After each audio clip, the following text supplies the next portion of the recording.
ओम शांति। भगवत गीता श्लोक क्लास में आज का श्लोक है तीसरे अध्याय का 21वां श्लोक, अध्याय 3, श्लोक नंबर 21। श्लोक है यद्यदाचरति श्रेष्ठ तत्तद्देवेतरो जनः स यत् प्रमाणं कुरुते लोकः तदनुवर्तते।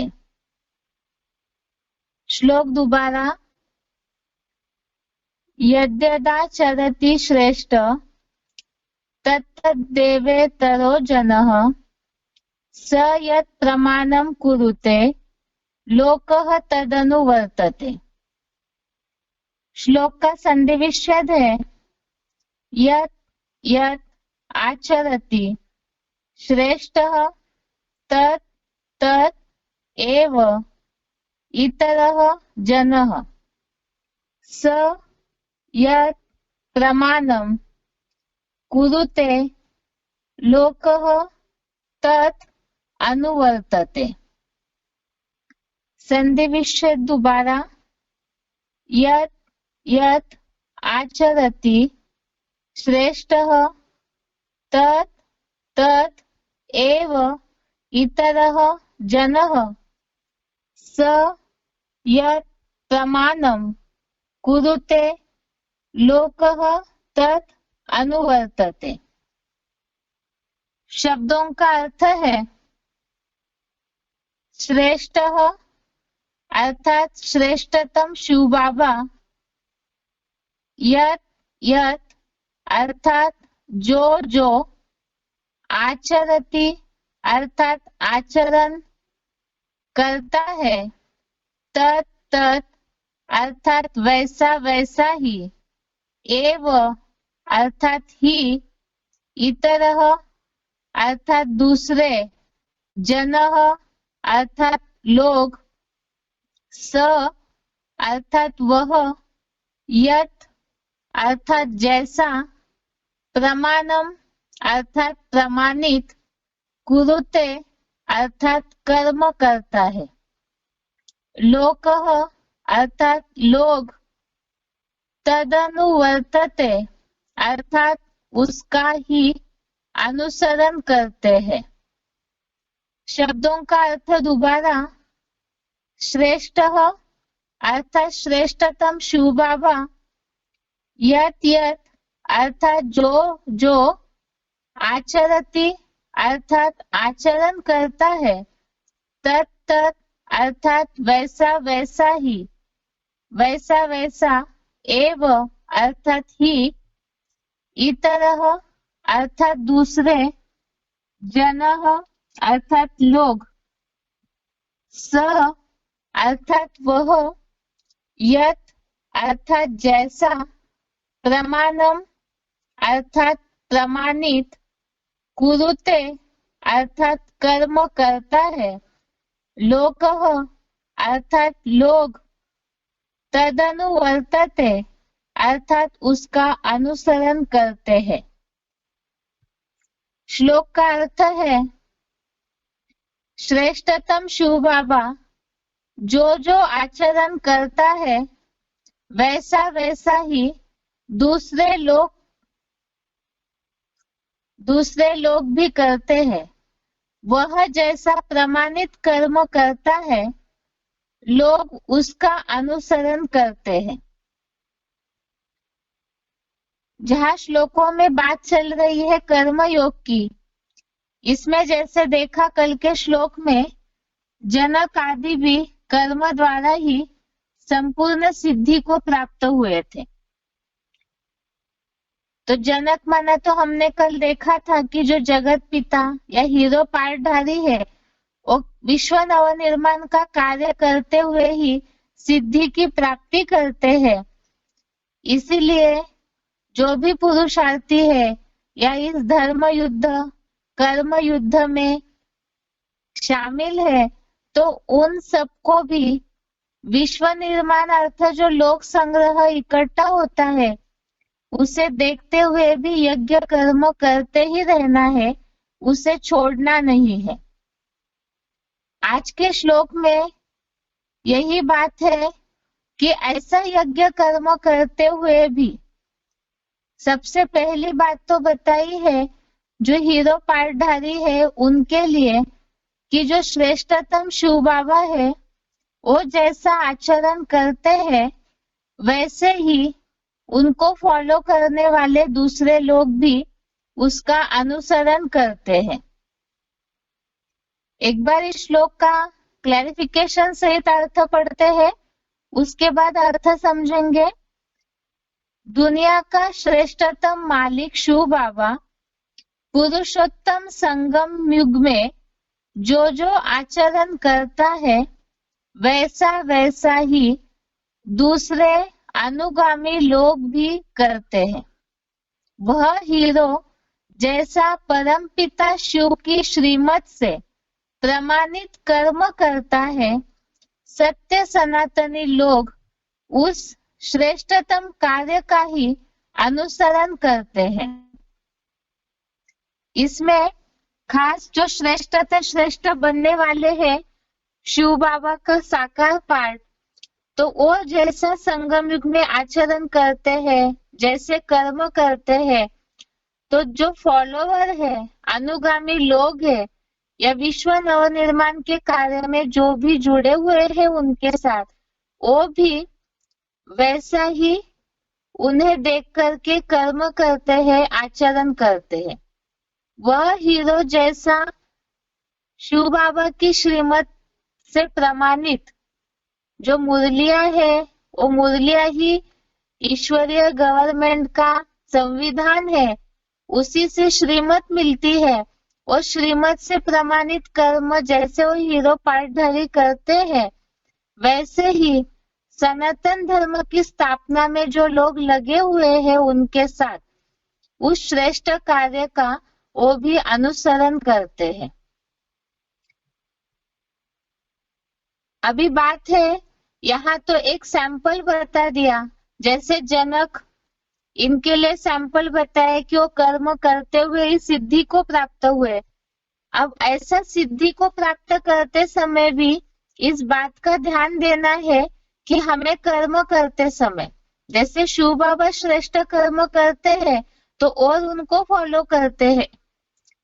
ये जो श्लोक पढ़ रहे हैं इसमें हेडिंग हमने पहले ही देखा, भगवान और ज्ञानवान के लिए लोक संग्रह अर्थ कर्मों की आवश्यकता, अर्थात जो भगवान का साकार पार्ट है तो वो जैसे कर्म करेंगे वैसे और फॉलो करेंगे, वैसे ही जो ज्ञानी आत्माएं हैं तो उन्हें भी अपने कर्मों का ध्यान रखना है, क्योंकि जैसे कर्म नंबरवार पुरुषार्थी जो ज्ञानी है, जिन्हें बाप की पहचान मिली है, या तो ज्ञान के हिसाब से कर्मों की पहचान मिली है, तो जैसा जैसा कर्म करते हैं वैसे ही उनको देख करके और भी लोग फॉलो करते हैं। अभी सबसे पहली बात, ज्यादातर पुरुषार्थी जीवन में जो भी घर गृहस्थी लोग ज्ञान में चल रहे हैं, सभी की अपेक्षा रहती है कि जिनके भी परिवार के सारे सदस्य ज्ञान में नहीं चलते हैं, तो ज्ञान में चलने वालों के मन में ये भावना रहती है कि वो भी लोग ज्ञान में चले, इसीलिए उन्हें प्रेशराइज करना या तो बार बार बोलना, तो ऐसे जबरदस्ती से तो कोई ज्ञान में नहीं चलेंगे। तो यहाँ ये श्लोक खास ऐसे पुरुषार्थी जीवन के लिए ही लागू होता है। जैसे मुरलियों में भी शिव बाबा ने बोला है कि हमारे बोलने से इतना असर नहीं होगा जितना कि कर्मों से असर होगा। अव्यक्तवाणियों में भी शिव बाप दादा ने ये बात बताई है कि वाणी का भाषण, वाचा का भाषण तो बहुत कर लिया जब से यज्ञ शुरू हुआ है, लेकिन अभी कर्मों का भाषण करना है। कर्मों का भाषण अर्थात हम जैसे मुरलियों के अनुसार कर्म करेंगे। सबसे मूल बात तो शिव बाबा सृष्टि पर आकर के 5 विकारों पर जीत प्राप्त करने वाले कर्म सिखाते हैं। कई बार ऐसे होता है कि ज्ञान में चलने वालों में ही कई बार बहुत क्रोध भरा हुआ होता है और भी ऐसी छोटे छोटे जो कमियां रहती है, तो उसे घर के जो अन्य सदस्य ज्ञान में नहीं चल रहे हैं, वो इन सब बातों को देखते हैं, तो मन में तो उनके यही चलेगा, ज्ञान में चल के जब यही बदले नहीं है तो हमें क्यों सिखाते हैं। इसीलिए ही एक खास ज्ञानवान के कर्मों के लिए ये श्लोक चल रहे हैं। तो ज्ञानी तो आत्माएं जिन्होंने भगवान को पहचाना है, पुरुषार्थ कर रहे हैं, तो उन्हें अपने कर्मों पे पहले ध्यान देना होगा। मुरलियों में भी शिव बाबा बोलते हैं, ईश्वरीय ज्ञान का प्रूफ है प्रैक्टिकल लाइफ। हम ज्ञान में चल रहे, हमें भगवान मिले हैं, तो इसका प्रूफ ही है हमारी चलन, हमारी नेचुरल खुशी। और ज्ञान का जो नशा है वो हमारे वाइब्रेशन से, मन के संकल्पों से, वाचा के शब्दों से जितना अनुभव होगा संबंधियों को, संपर्कियों को, उतना ही अपने आप ही उन्हें लगेगा। जैसे मुरलियों में शिव बाबा बोलते हैं कि लोग आपको देखकर, आपकी खुशी को देख के खुद पूछे कि आपको क्या मिला है, या खुद उन्हें समझ में आए कि इन्हें भगवान मिला है। तो ऐसे जितना ज्ञानवान, ज्ञान में चलने वाले पुरुषार्थ करेंगे तो स्वतः ही असर होगा। क्योंकि वाणी का भाषण करने वाले तो द्वापर युग से ढेरों निकलते आए, लेकिन असर तब होता है जब कर्मों में उसका अनुसरण किया जाता हो। इसी के लिए ही नीचे मुरली पॉइंट लिखा हुआ है, मुरली तारीख 6/6/90, मुरली डेट 6 जून 90, पेज 2। जैसा कर्म हम करेंगे हमको देख और करेंगे, जैसा कर्म हम करेंगे हमको देख और करेंगे। दूसरी बात है, गृहस्थ व्यवहार में हो या जैसे लौकिक दुनिया में भी कोई टीचर्स होते हैं, माता पिता का कर्मों का अनुसरण बच्चे करते हैं। इसीलिए कहा जाता है कि बच्चे जो है वो बोलने से जल्दी नहीं सुधरते हैं, तो वो अपने माता पिता के कर्मों को, उनके बोल को, उनकी चलन को फॉलो करते हैं। तो इसीलिए ही माता पिता ही सबसे पहले अपने बच्चों के शिक्षक होते हैं। ऐसे ही बच्चे स्कूल में जाते हैं तो अपने टीचर के कर्मों को देखते हैं, अनुसरण करते हैं। तीसरी बात है, जैसे कि यहाँ तो बात है विश्व के सुधार की, क्योंकि सारे विश्व को ही वसुधैव कुटुंबकम बनाना है। अब जिस तरह से सब जगह पे हालत है गवर्नमेंट की, तो उस हिसाब से जो भी बड़े बड़े अधिकारी है उनकी सेवा के हिसाब से ये श्लोक सबसे अच्छा है। क्योंकि जैसे बोला जाता है, यथा राजा तथा प्रजा। जो भी प्रजा को चलाने वाले, पुराने जमाने में जो राजाएं थे, तो उनके सारी आदतों का, उसका प्रभाव प्रजा के ऊपर पड़ता था। अभी के समय में भी जो भी अधिकारी बैठे हुए हैं प्रजा को चलाने के लिए, तो उन्हें भी इस बात को समझाया जा सकता है कि यदि वो जिस तरह से कर्म करते हैं उसका असर ही प्रजा पर भी पड़ता है। जैसे मुरलियों में भी शिव बाबा बोलते हैं कि जो बड़े बड़े अधिकारी हैं उनको पहले भगवान का संदेश देना चाहिए, तो उनको देख करके जो भी उनके फॉलोवर्स है या जो भी प्रजा से जुड़े हुए हैं उनके मन में यही आएगा, जब ये इस बात को मान रहे हैं तो और भी लोग, प्रजा के जो भी सदस्य है, प्रजा है, तो वो भी अपने आप ही अनुसरण करने लगेंगे, उन्हें भी भगवान के कार्य पे विश्वास होगा। लेकिन सेवा करते समय इस बात का ध्यान जरूर रखना है। वीआईपी की सेवा करते हैं, बड़े बड़े अधिकारियों की सेवा करते हैं, तो कई बार सेवा करते समय मन में ये आता है, ये अधिकारी निकलेंगे, ये अमीर व्यक्ति है, इनका बहुत नाम है, यदि ये निकलेंगे तो सेंटर खोल देंगे, ऐसी सेवा करेंगे। अगर इस भावना से किसी की सेवा करते हैं तो ये स्वार्थ हो गया। ऊपर के पहले श्लोक जो हमने पढ़े हैं उसमें तो ये बात देखा है कि फल की अपेक्षा किए बिना हमें यज्ञ सेवा का, ईश्वरीय ज्ञान का कर्म करना है। यहाँ केवल बात है विश्व के सुधार की, समाज के सुधार की, तो उस भाव से ही विश्व कल्याण का जो संकल्प है उस भाव से वीआईपी जो है, बड़े बड़े अधिकारी है, उन्हें इस बात को समझाया जा सकता है कि यदि वो गीता के अनुसार इन सारी बातों को फॉलो करने लगे तो अपने आप ही प्रजा के ऊपर असर होगा और ढेर सारे जो प्लानिंग बनाती है गवर्नमेंट समाज के सुधार के लिए, तो ये स्वतः ही अपने आप ही यथा राजा तथा प्रजा, या तो श्रेष्ठ लोग जैसा कर्म करते हैं उसे देख औरों पे असर होता है। तो ये श्लोक ऐसी स्थितियों के लिए ही भगवान ने गीता में बताया हुआ है। यहाँ नीचे सुभाषित लिखा हुआ है, सुभाषित भी है, महाजनेन एन गतः स पंथः। सुभाषित भी है, महाजनेन एन गतः स पंथः। इसी से रिलेटेड रेफरेंस में नीचे का श्लोक है, तीसरे अध्याय का ही 23वां श्लोक, अध्याय 3 का श्लोक नंबर 23।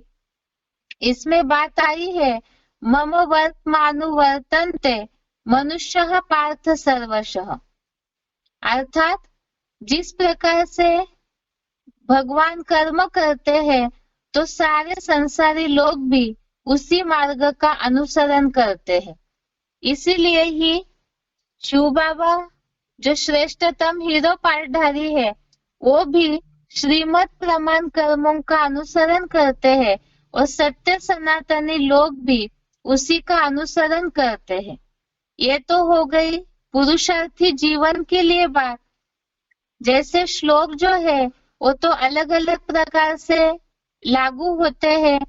सबसे पहले नंबर 1 पुरुषार्थी जो भी अर्जुन है उन्हें जरूर इस बात का पुरुषार्थी जीवन में ध्यान रखना है कि हम जैसे कर्म करते हैं तो उसका असर जो भी गृहस्थ व्यवहार में रहने वाले हैं तो वो तो लौकिक दुनिया वालों के संबंध संपर्क में ज्यादा आते हैं। इसीलिए उन्हें इस बात का जरूर ध्यान रखना है। कई बार ऐसे होता भी है कि लोग बहुत बार बताते हैं कि ज्ञान में ये नियम है, वो नियम है, लेकिन संबंधी संपर्क उनका जो निरीक्षण करते हैं उसमें उनको देखते हैं कि वो खुद उस बात को फॉलो नहीं कर रहे, तो इससे भी कहीं ना कहीं डिससर्विस हो जाती है। इसीलिए ही एक बार इस श्लोक का अर्थ दोबारा पढ़ते हैं। दुनिया का श्रेष्ठतम मालिक शिव बाबा पुरुषोत्तम संगम में जो जो आचरण करता है वैसा वैसा ही दूसरे अनुगामी लोग भी करते हैं। वह हीरो जैसा परम पिता शिव की श्रीमत से प्रमाणित कर्म करता है, सत्य सनातनी लोग उस श्रेष्ठतम कार्य का ही अनुसरण करते हैं। नीचे मुरली पॉइंट है, जैसा कर्म हम करेंगे हमको देख और करेंगे। मुरली तारीख है 6/6/90। ये आज के श्लोक का अर्थ हो गया।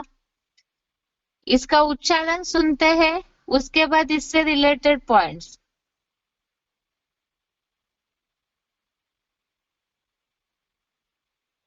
यद्यदाचरति श्रेष्ठ तत्तदेवेतरो जनः स यत्प्रमाणं कुरुते लोकः तदनुवर्तते।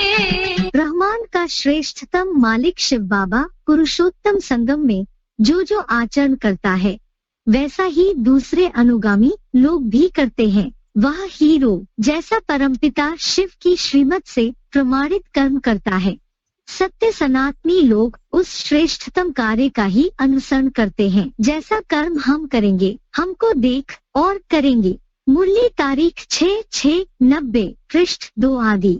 सुभाषित भी है, महाजनेन येन गतः स पंथः। देखिए गीता के तीसरे अध्याय का 23वां श्लोक। मम वर्तमानुवर्तन्ते। यद्यदाचरति श्रेष्ठ तत्तदेवेतरो जनः स यत्प्रमाणं कुरुते लोकः तदनुवर्तते। ब्रह्मांड का श्रेष्ठतम मालिक शिव बाबा पुरुषोत्तम संगम में जो आचरण करता है वैसा ही दूसरे अनुगामी लोग भी करते हैं। वह हीरो जैसा परमपिता शिव की श्रीमत से प्रमाणित कर्म करता है। सत्य सनातनी लोग उस श्रेष्ठतम कार्य का ही अनुसरण करते हैं। जैसा कर्म हम करेंगे हमको देख और करेंगे। मुरली तारीख 6/6/90 पृष्ठ 2 आदि। सुभाषित भी है, महाजनेन येन गतः सपंथः। देखिए गीता के 3 अध्याय का 23वां श्लोक। मम वर्तमानुवर्तन्ते।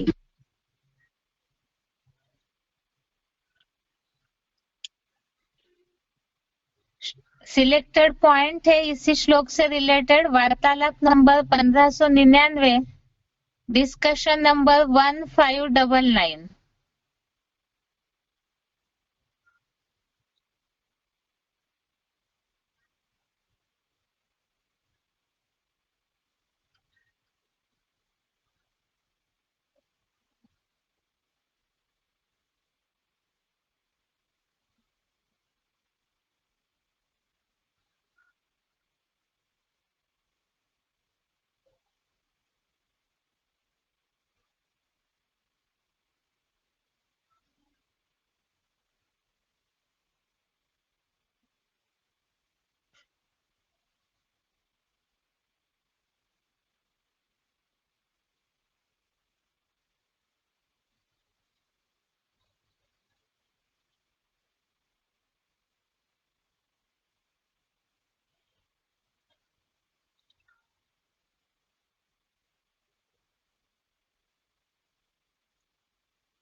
सात फेरे क्या होता है बाबा? सात फेरे, सात फेरे क्या होता है बाबा? सात फेरे जो लेते हैं, सात फेरे जो लेते हैं। 7 फेरे। दूसरे धर्म पिताएं कितने हैं? 7। उन 7 में चक्कर लगा के आते हैं तब पूरा होता है देवी देवता सनातन धर्म। कौन 7 में चक्कर लगा के आते हैं? ब्रह्मा अम्मा या प्रजापिता बाप हैं? अरे कौन चक्कर लगाते हैं?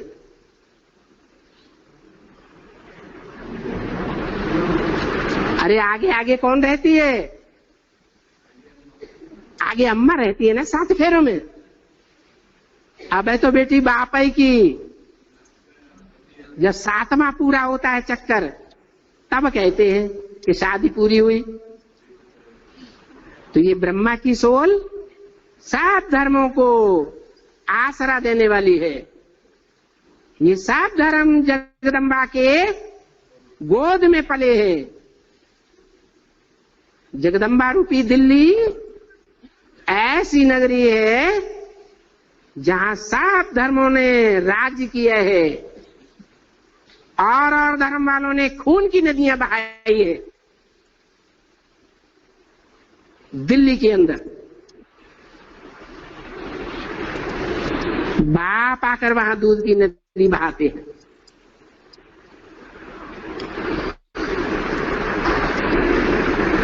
तो ये 7 फेरे गाए हुए हैं।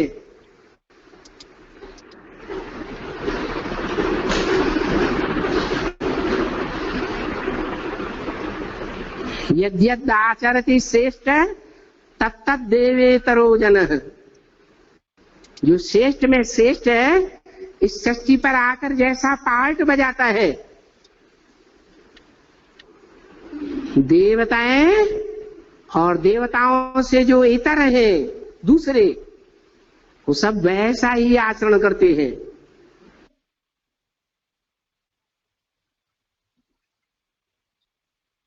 आगे का पॉइंट है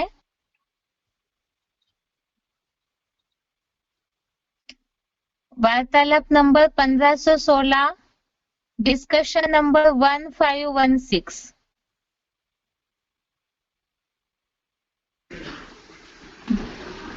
गीता शास्त्र व्यास ने लिखा है और शंकराचार्य ने लिखा है, माधवाचार्य ने लिखा है। नहीं उनके लिखाई में नहीं। शंकराचार्य ने, माधवाचार्य ने, टैगोर ने, गांधी ने, राधा कृष्णन ने जो गीता लिखी है, वो श्लोक तो वो ही व्यास के लिखे हुए हैं, लेकिन व्याख्या अलग अलग की है अपने अपने तरीके से। 108 दफा टीका उसके ऊपर हो गई है और उससे भी ज्यादा। हाँ, उन्होंने ऐसी गीता लिखी है, एक मिक्स से मिट्टी लिखी हुई है और उन्हीं के विद्वानों के कारण ही नुकसान हुआ है। सर्वव्यापी भगवान विद्वानों ने ही बनाया। हाँ, ऐसा क्यों? तत्व में ऐसा ही होगा, कल्प में ऐसा ही होगा कि जो विद्वान पंडित आचार्य हैं भारत के, वो ही दूसरों की आंखें बंद करेंगे। जो श्लोक लिखे थे गीता के, गीता बनाई गई थी वो तो सात्विक युग में बनाई गई, ठीक द्वापर के आदि में।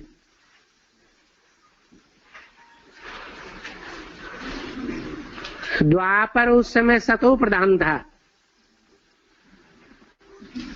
तो उस समय जो कवि हुआ वो भी सात्विक था। जो भी इस लोग गीता के लिखे पहली बार शास्त्र बनाया, वो सर्वशास्त्र शिरोमणि कहा गया।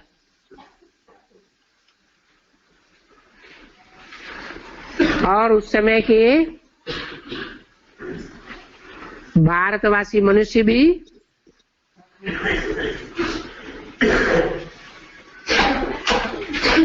देवताई संस्कारों के नजदीक थे,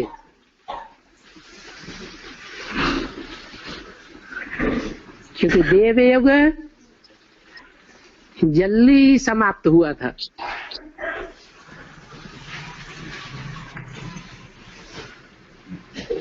विदेशियों का आना शुरू हो पाया, ज्यादा असर नहीं पड़ा, लेकिन बाद में वो कभी नहीं रहा, शरीर छोड़ दिया।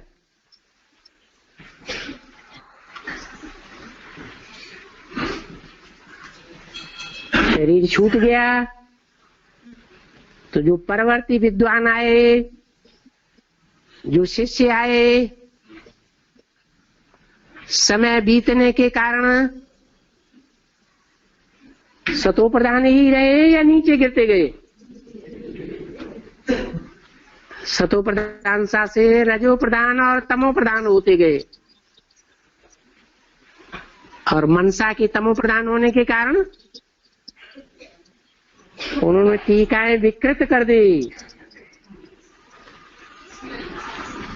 टीकाओं में विकारी व्याख्या घुस गई। सबसे बड़ा विकार क्या हुआ है? गीता शास्त्र में सबसे बड़ा विकार क्या घुस गया? है? गीता का भगवान कृष्ण है। जो पहला पत्ता पहले सतो प्रधान बनता है,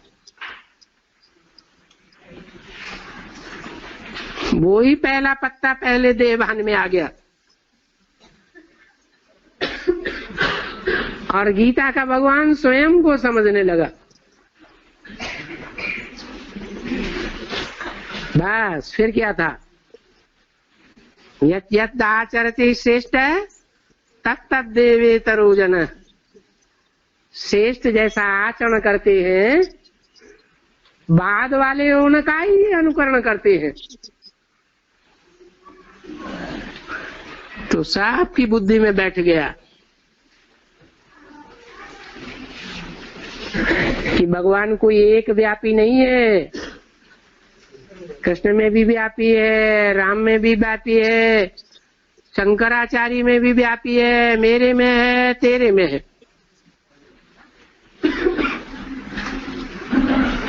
और इस सर्वव्यापी की व्याख्या ने सबकी बुद्धि को भ्रमित कर दिया। एक व्यापी रहा होता तो सबकी बुद्धि एकाग्र रही होती, और सर्वव्यापी होने से, समझने से सबकी बुद्धि बिखर गई। ये ड्रामा में नुदा हुआ है।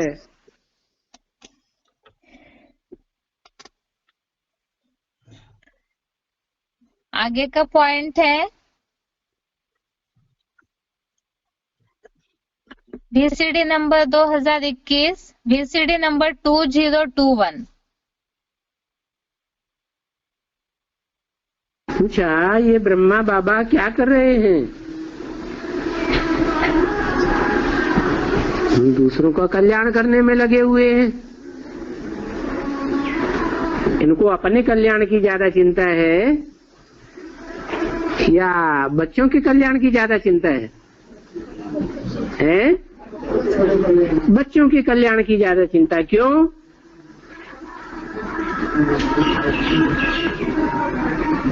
क्योंकि गीता में ही कहा है, यद् यद् आचरते श्रेष्ठ तत्तत् देवेतरो जनः।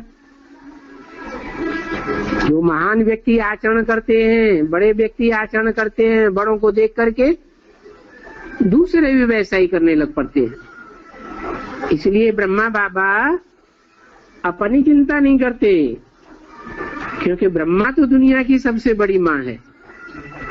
अगर वो ही अपनी चिंता करेगी, स्वार्थ में जड़ जाएगी, तो माताओं के लिए तो गायन है, माता को माता न भवति,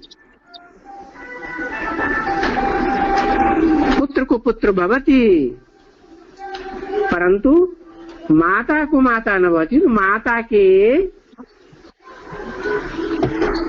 माथे पर दाग लग जाएंगे।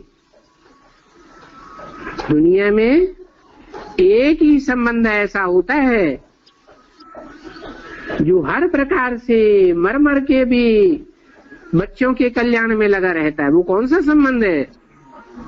माता और बच्चे।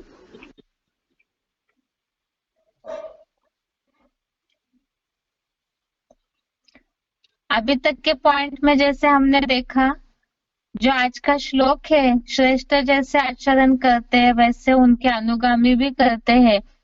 उस हिसाब से जैसे ब्रह्मा बाबा के लिए भी बोला, और दूसरा सर्वव्यापी की बात जो फैली है, तो वो भी जैसे जैसे फाउंडेशन पड़ता गया कर्मों का, वैसे उनको पीछे वाले फॉलो करते हैं।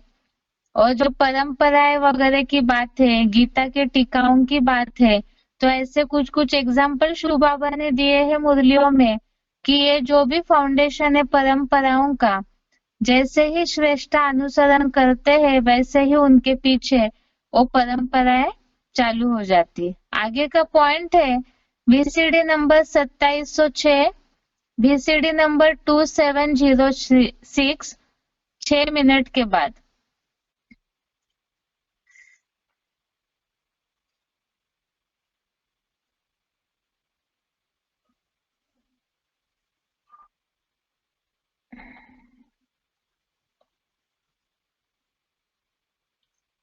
VCD number 2706।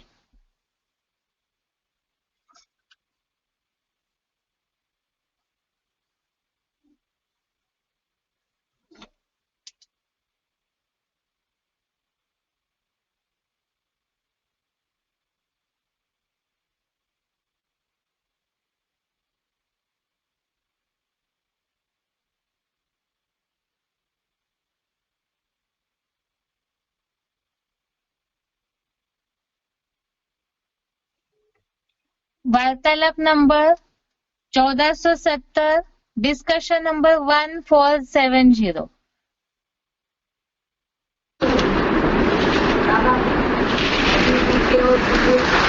हाथ तो उठा दो। हाँ,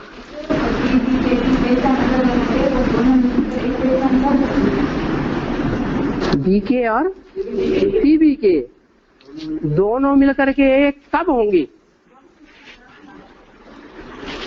बीके माना चंद्रवंशी, चंद्रमा की औलाद। कौन है चंद्रमा? ब्रह्मा बाबा। और पीबीके माना प्रजापिता ब्रह्मा, सूर्य की औलाद, सूर्यवंशी। सूर्यवंशी कृष्ण को बोला है मुरली में, और राधा को चंद्रवंशी बोला है। वो दूसरे वंश की और वो दूसरे वंश का। कृष्ण ऊंचे कुल का सूर्यवंशी और राधा चंद्रवंशी। तो सूर्यवंशी कृष्ण चंद्रवंशी राधा के यहाँ कैसे जावेगा? जावेगा है? अरे आज जो ब्राह्मणों में परंपरा चल रही है उत्तर भारत में, लड़का जाता है लड़की को ढूंढने या लड़की के घर वाले आते हैं ढूंढने, हैं? ऊंचे कुल वाले ढूंढने जाते हैं या नीचे कुल वाले ढूंढने जाते हैं? नीचे कुल वाले ढूंढने जाते हैं। ऐसे ही है ना, ये परंपरा कहाँ से शुरू हुई है? ब्राह्मणों की दुनिया से ही सारी परंपराएं शुरू होती। क्या गीता में भी कहा है, मैं जैसे कर्म करता हूं अनुवर्तते लोको, सारे लोग मेरा अनुवर्तन करते हैं। तो भगवान जब आते हैं सूर्यवंशी की स्थापना करते हैं, तो सूर्यवंशी कृष्ण नहीं जाता है राधा के यहाँ। किसको आना पड़ता है? राधा को ही आना पड़ता है।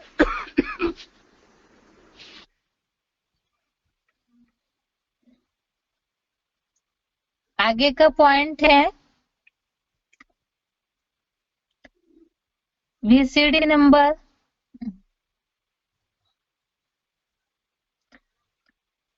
अव्यक्तवाणियों के पॉइंट्स देखते हैं।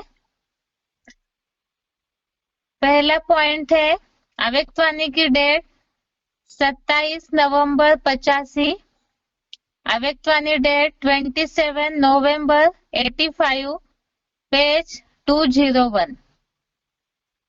जब भी कोई कर्म करते हो तो यह लक्ष्य रखो कि जो कर्म हम कर रहे हैं उसमें ऐसा परिवर्तन हो जो दूसरे देख करके परिवर्तित हो जाए। इससे स्वयं भी संतुष्ट और खुश रहेंगे और दूसरों का भी कल्याण करेंगे।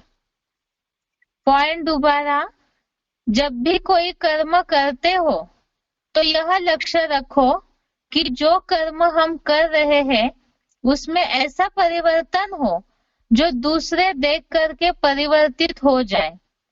इससे स्वयं भी संतुष्ट और खुश रहेंगे और दूसरों का भी कल्याण करेंगे।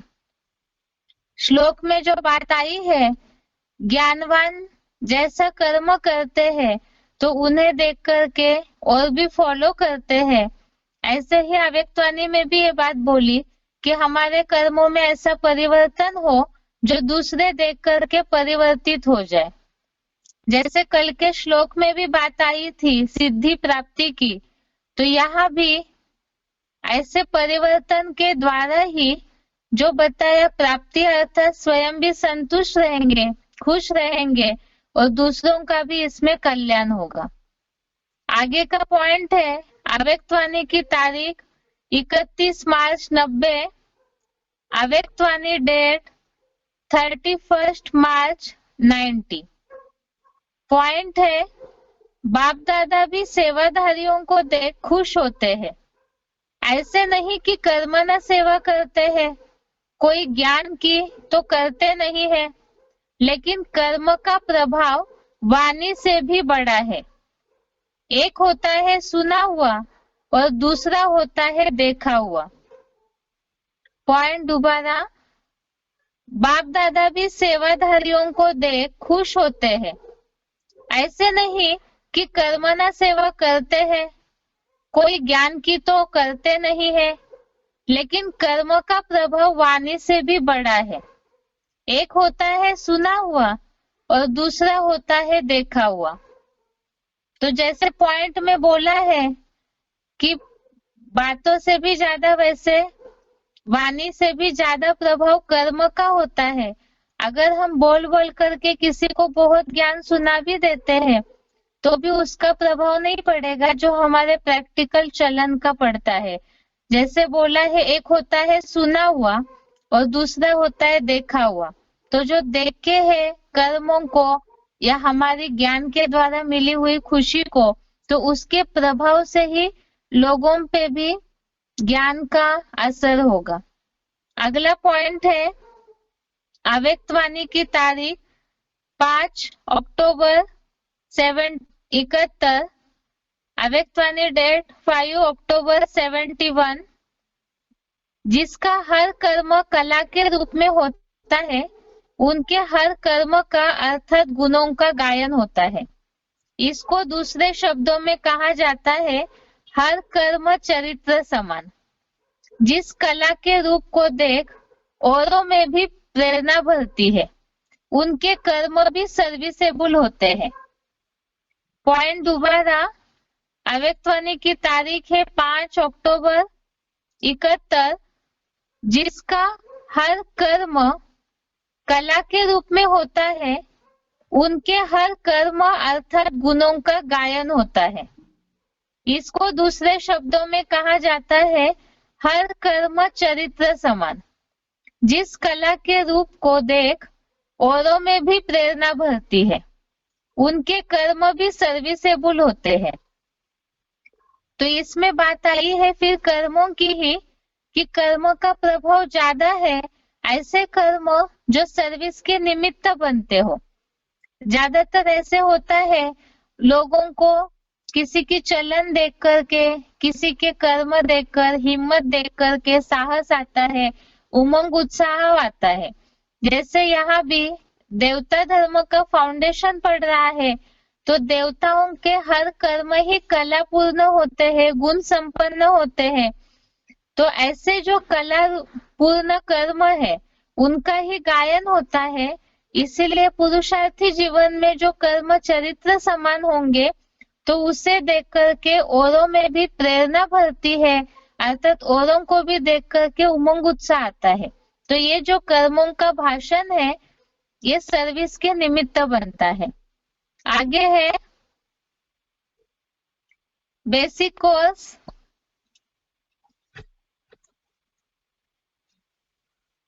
बेसिक कोर्स में हमने कल देखा था कि जो ऋषि मुनि है वो नेति नेति करते आए, इसलिए क्योंकि लाखों वर्ष की सृष्टि का हिस्सा वो ढूंढ ही नहीं पाए। और जब नहीं ढूंढ पाए क्योंकि मनुष्य जो है वो जन्म मरण के चक्र में आने के कारण सब कुछ भूल जाते हैं। जब भूल जाते हैं तो ऋषि मुनि भी तो मनुष्य ही है, इसलिए सृष्टि के आयु को लेकर के वो स्वयं इतने मुंझे हुए थे। तो उन्होंने यही बात शास्त्रों में बता दी कि हम आदि मध्य अंत को नहीं जानते हैं। अभी फिर जैसे बताया कि ये जो सृष्टि की आयु को लेकर के रहस्य है तो इसे कौन खोलेगा फिर।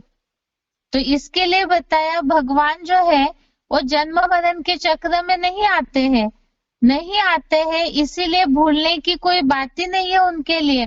और वही भगवान ही ये सृष्टि की आयु के राज को खोलते हैं। लेकिन प्रश्न है फिर कि भगवान अजन्मा है, इसे कैसे मानेंगे? तो भगवत गीता में ही ऐसे श्लोक आए हैं, जिससे हमने कल देखा 4थे अध्याय का 6वां श्लोक, अध्याय 4 का श्लोक नंबर 6। इसमें बात आई है अजन्मा होते हुए भी। दूसरा, इसी श्लोक में बात आई है कि मैं अपनी आत्म शक्ति से प्रवेश तुम अनुसार जन्म लेता हूँ। आत्म शक्ति से प्रवेश तुम अर्थात मैं प्रवेश करने योग्य हूँ, तो प्रवेश करके अपना कार्य करते हैं। दूसरा, 10वें अध्याय के 3रे श्लोक में बात आई थी, इसमें भी यही बात आई है, अजन्मा है, अगर्भ है और अनादि है। भगवान का आदि मध्य अंत जो है, उनकी शुरुआत नहीं हो तो बने बनाए हैं और गर्भ से जन्म भी नहीं लेते हैं। 10वें अध्याय का 12वां श्लोक, अध्याय 10 श्लोक नंबर 12, इसमें भी ये बात आई है, अगर्भ अजन्मा होने से आदि अनादि देव है। तो श्लोक पूरा इसलिए हम नहीं देखेंगे क्योंकि हो सकता है जिज्ञासु बार बार ये सब बातें सुन करके कंफ्यूज न हो जाए। इसीलिए केवल बेसिक को समझाते समय जो बात हमें प्रूफ करनी है, तो श्लोक में जो शब्द आया है केवल उसे ही जिज्ञासुओं को समझाए ताकि उन्हें उस बात पे विश्वास हो। अभी प्रश्न है फिर भगवान अजन्मा है और मनुष्य जन्म मरण के चक्र में आते हैं, ऐसे क्यों? भगवान जन्म मरण के चक्र से न्यारा क्यों है? इसे हमने पहले भी बेसिक कोर्स में भी देखा है, शुरू में ही आत्मा के पार्ट में भी देखा था। अभी केवल रिवीजन के हिसाब से यहाँ जो संदर्भ है उसे समझाने के हिसाब से रिवाइज करके देखते हैं। आत्माएं जो है वो 3 गुणों को भोगती है और इन 3 गुणों में आसक्ति ही जन्म मरण के चक्र में आने का कारण है। आत्मा जो है, शरीर जो प्रकृति का पुतला है, उसमें बंध जाती है और बंधने के कारण उसमें आसक्ति होने के कारण ही वो कहीं ना कहीं उसमें बंधी हुई है, तो जन्म मरण के चक्र में आने का कारण बनता है।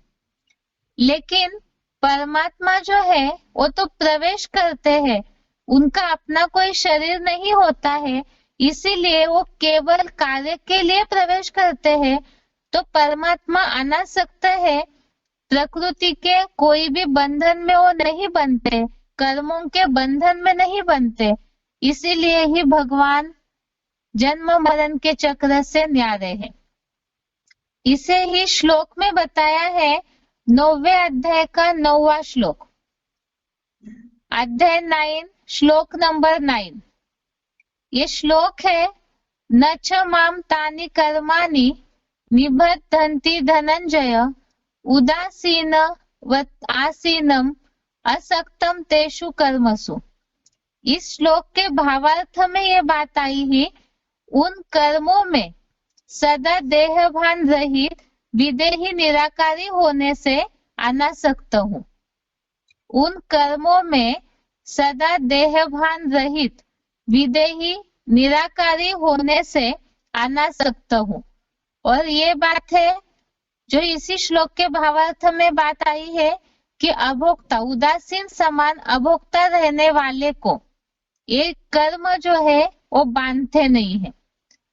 और दूसरा, 4थे अध्याय का 14वां श्लोक, अध्याय 4 श्लोक नंबर 14, इसमें भी ये बात आई है कि न मुझको अच्छे बुरे कर्मों का बंधन है, न मुझे कर्मों के फल में कोई प्रकार की इच्छा है।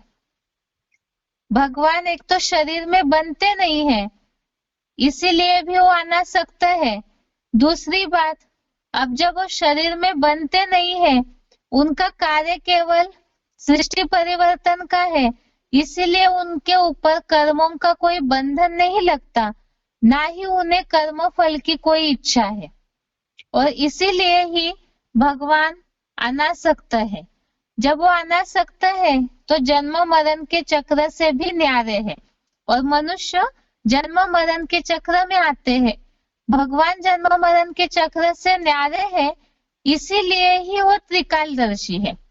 क्योंकि जब वो किसी एक चीज में बंधे हुए नहीं है, बंधन में ही नहीं आते, ना ही उनपे अच्छे बुरे कर्मों को कोई लेप चढ़ता है, इसीलिए वो त्रिकालदर्शी है। मनुष्य जो है वो अपने जन्मों को ही पूरी तरह से नहीं जानते हैं, तो बाकी सारे सृष्टि की आयु, मनुष्यों की बातों को कैसे जान पाएंगे। भगवान त्रिकालदर्शी है, इस बात को हमने इसके पहले भी देखा है। श्लोक नंबर 7वां, अध्याय नंबर 7, श्लोक नंबर 26। भगवान त्रिकालदर्शी है, इसके लिए श्लोक है 7वें अध्याय का 26वां श्लोक, अध्याय 7, श्लोक नंबर 26।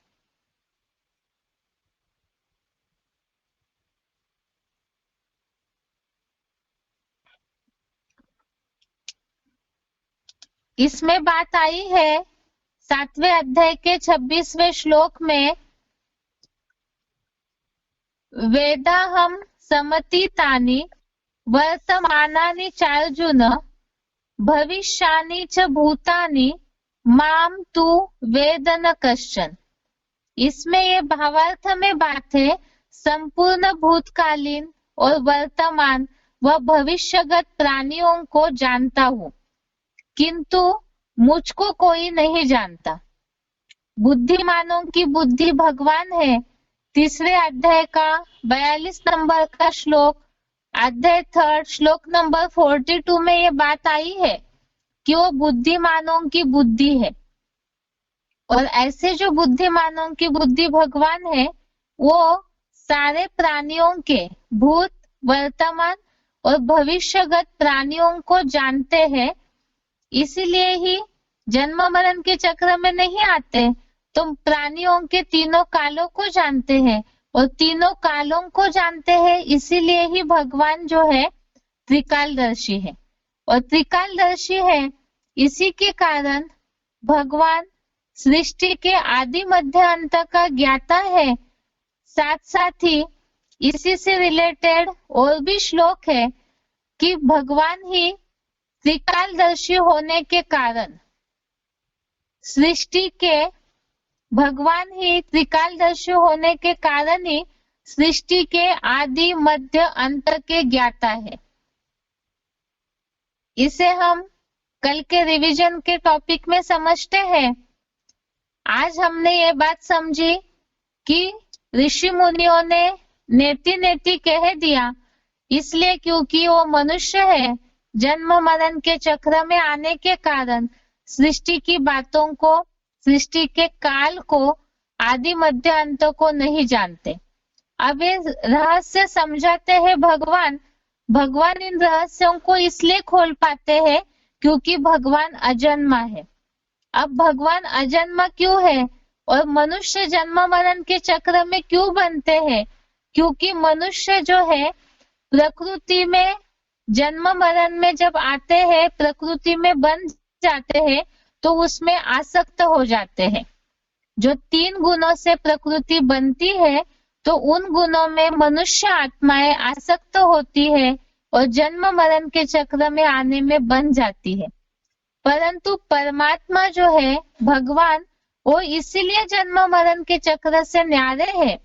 एक तो वो प्रवेश करके अपना कार्य करते हैं, अजन्मा अगर्भा है, तो उसी के कारण वो अनासक्त भी है, कर्मों में बनते नहीं है। जब उनके ऊपर कर्मों का कोई लेपछेप ही नहीं लगता है, वो अनासक्त की भांति कर्म करते हैं, इसीलिए ही भूलने की कोई बात ही नहीं आती है। और परमात्मा कोई भी बात भूलते नहीं है, इसीलिए ही वो प्राणियों के आदि मध्य अंत तीनों कालों को जानते हैं। और प्राणियों के तीनों कालों को जानते हैं अर्थात वो त्रिकालदर्शी है। इसके लिए हमने श्लोक देखा था 7वें अध्याय का 26वां श्लोक। और इसके साथ ही भगवान सृष्टि के आदि मध्य अंत के ज्ञाता है। इससे रिलेटेड और भी श्लोक है 2, उसे हम कल के रिवीजन के साथ साथ ही समझते हैं ताकि श्लोक टेस्ट में ये सारी बातों का जवाब दे सके। आज के लिए गीता क्लास यहाँ तक ही। ओम शांति।